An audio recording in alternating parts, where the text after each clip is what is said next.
HarperCollins presents The Water Child by Mathew West, read by Katherine Press. Part 1. Chapter 1. Portugal, 1754. The largest window in the house is in the parlour, and it looks out over the ocean. In fact, all of the windows in the house look towards the ocean. In the parlour, in her drawing room, her bedchamber, and in John's study. All the windows in the rooms she makes regular use of, anyway. Wherever she is when she is at home, all she need do is turn her head and there it is. The vast Atlantic shifting and flashing beneath the sun. A brilliant, glittering tapestry that stretches towards the blurred haze of the horizon. A hot slice of sun falls at a slant through the glass, shining a bright diamond shape across the parlour floor. Cecilia stands carefully positioned at its edge, her toes just clear of the burning patch. Without knowing she is doing it, she shifts her feet every 15 minutes or so, adjusting her position to account for the sun's perpetual motion through the sky. Within the shade of the house it is cool. Outside, in the full glare of the afternoon heat, it is close to unbearable. She is staring at the water.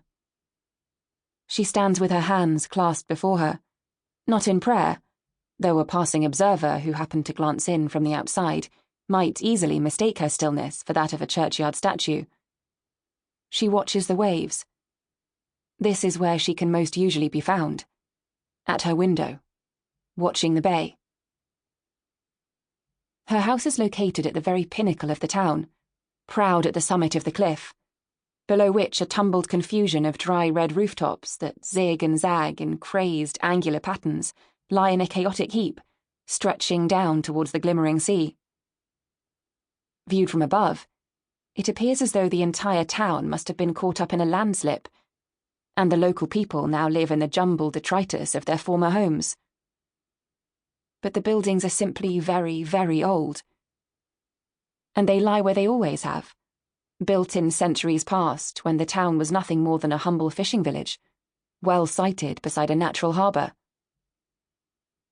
But now, springing up all around and above this ancient town, there are new buildings, tall and grand, buildings like her house. The air smells of freshly sawed wood and new paint. At all hours of the day you can hear the knock of hammers and the toothy rasp of jagged saws slicing into timber. The sounds of construction, the sounds of expansion. The majority of these new buildings stand at the cliff top, ornate jewels upon a crown of blooming prosperity. From her window, Cecilia can see the docks, the broad, bustling port that has brought such wealth and commerce to this once sleepy town on the westernmost coast of Europe. A conveniently located, freshly minted pin at the centre of the wheel of 18th century trade. The town is built by the gaping mouth of a river where it empties gurgling into the Atlantic. A natural curve of the rocks provides it with a degree of protection from the tide, which once made it ideal for catching fish, and now makes it an ideal destination for merchant ships to drop anchor. They arrive from every place, carrying anything you can think of. Bobbing within the bay are the towering mastheads of the innumerable vessels which sail in and out from port every day, evidence of the town's place at the vanguard of civilization.